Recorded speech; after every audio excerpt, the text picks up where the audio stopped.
کل D G I S P R نے جو پریس کانفرنس کی ہے اس D G I S P R کی پریس کانفرنس کے حوالے سے آپ کیا کہیں گے؟ اور دوسرا جو خود احتسابی کا عمل ہوا ہے فوج کے اندر اور سینئر افسران کے خلاف کارروائی کی گئی ہے، آپ اس کارروائی کو کیسے دیکھتے ہیں؟ دیکھیں میں سمجھتا ہوں کہ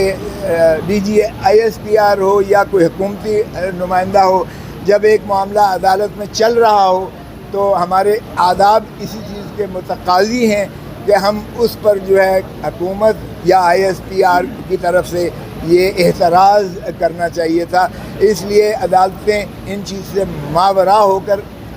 آپ نے دیکھ لیا کوئی ذکر نہیں ہوا آئی ایس پی آر کی یہاں بحث کرنا. ہم نے کوئی شکایت کی نہ کیا. ہم سمجھتے ہیں کہ یہ جس طرح وہ سیاستدان کہتے ہیں کہ یہ سیاسی بیان تھا، تو اسی طرح ان کی پریس کانفرنس بھی ان کو اپنی فورسز کو یقیناً ایک جو ہے موریل ہائی کرنے کے لیے ان کا تھا. ہم اس چیز کا عدالت کے آئین اور قانونی بحث و تمہیز پر کوئی اثر نہیں ہوتا ہے. انشاءاللہ آئین اور قانون کے مطابق عدالت اس کو جاری و ساری رکھے گی اور فیصلہ ہوگا. کھوسا صاحب آپ نے 99.9% کنفیشنل اسٹیٹمنٹس کی بات کی ہے. اچھا، اسی ضمن میں ہمیں انلیگل ایبڈکشنز اور فیملی ممبرس کو ہاسٹیج بنانے کی بھی رپورٹس آ رہی ہیں، اور یہ بھی آ رہا ہے کہ جو لوگوں کے بزنسز ہیں ان پر بھی کریک ڈاؤن ہو رہا ہے. تو آپ سمجھتے ہیں کہ جو ملٹری کورٹس کی لیجیٹمیسی ہے وہ کویسچنیبل ہوگی، یا صرف کویسچنیبل ہوگی یا بالکل کوئی لیجیٹمیسی نہیں ہوگی؟ دیکھیں، جہاں تک تو سویلینز کا تعلق ہے، سویلینز کے معاملات میں ملٹری کورٹ یا ملٹری پرسنل کا آئینی طور پر کوئی دخل عمل نہیں ہے، نہیں آئین کے تحت اور قانون کے تحت جو ہے. اس لیے ہم کہتے ہیں کہ وہ بالکل ماورائے آئین ہے اور وہ غلط ہے. اگر سویلینز کر رہے ہیں اس کو تو ہم اس کی بھی مذمت کرتے ہیں. اگر حکومت کر رہی ہے یا کوئی یا پولیس کر رہی ہے یا ایف آئی اے کر رہی ہے یا کوئی اور ادارہ نیب کر رہا ہے تو یقیناً ہراساں کرنے کی اور اس قسم کے غیر قانونی غیر آئینی ارتکاب کا کوئی گنجائش نہیں ہے. کسی کی چادر اور چار دیواری کو پامال کرنا، کسی کو اغوا کرنا، کسی کو ہراساں کرنا، بلیک میل کرنا، بھتہ لینا، اس کی کوئی قانون میں آئین میں گنجائش نہیں ہے. آپ ہمارے پاس آئیں، ہم آپ کی نالش کریں گے. جو D G I S P R نے پریس کانفرنس کی اس سے میسج یہ ملا کہ 102 افراد کے خلاف ٹرائل شروع ہو چکا ہے، جبکہ اٹارنی جنرل نے جو بتایا اس کے مطابق نہیں چلا. تو قوم کس پر اعتماد کرے؟ وہ سیاسی بیان تھا، یہ اصلی بیان ہے. جس انداز سے پکڑ دھکڑ پہلے دن 9 تاریخ اور 10 کو پہلے 4000 انہوں نے کہا کہ ہم نے جو ہے آفیشلی سسپیکٹس جو ہے پکڑے ہیں سارے پاکستان سے، وہ فگر جو ہے 10,000 پر چلا گیا اور پتہ نہیں بڑھتا چلا گیا. سو اس لیے کچھ دنوں کے بعد پھر جب کور کمانڈرز کی میٹنگ ہوئی اور انہوں نے اپنا اعلامیہ جاری کیا اور پھر فارمیشن کمیٹی اور پھر اسمبلی نے اس پر جو ہے انگوٹھا مارا اور پھر ایک قراردادیں کابینہ کی جانب سے آئیں تو ملٹری کورٹس کا کانسٹیٹیوشن ہو گیا. اور اس کے بعد جو ہے سویلینز کو 102 لوگوں کو اینٹی ٹیررزم کورٹ کی عدالت میں درخواست دے کر جو ہے ملٹری آفیشلز نے ان کی کسٹڈی جو ہے اپنے پاس لے لی، جو آج تک پتہ نہیں ہے وہ کہاں رکھے جا رہے ہیں، کس حالت میں ہیں، کیونکہ نہ ان کو کسی خاندان کے فرد سے ملنے دیا گیا ہے اور نہ ہی ان کے بارے میں کسی کو کوئی خبر ہے کہ وہ کہاں ہیں اور کس حالت میں ہیں. تو اس پر جو ہے چودھری اعتزاز احسن صاحب نے پٹیشن دائر کی، جس کا میں وکالت کے جو ہے مجھے یہ اعزاز ملا وکالت کرنے کا، اور سلمان راجہ صاحب کو بھی میرے ساتھ یہ وہ کہتے ہیں جی کو چیئرمین تو یہ کو وکیل ہے، اس میں میرے ساتھ.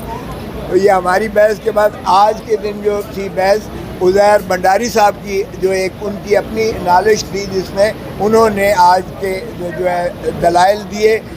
سپریم کورٹ کے 7 رکنی بینچ کے پاس، اور ان کا استدلال بھی یہی تھا کہ سویلینز جو ہیں ان کا جو ہے ٹرائل وہ ملٹری کورٹس میں غیر آئینی ہے، اور جو 1952 کا آرمی ایکٹ ہے اس کی جو شق نمبر 2 اور ڈی ہے، اس کا ڈی کا بھی آگے ذیلی شق 2 جو ہے وہ اس میں جو سویلینز کو یہ 1967 میں ترمیم کر کے لایا گیا، یہ دراصل غیر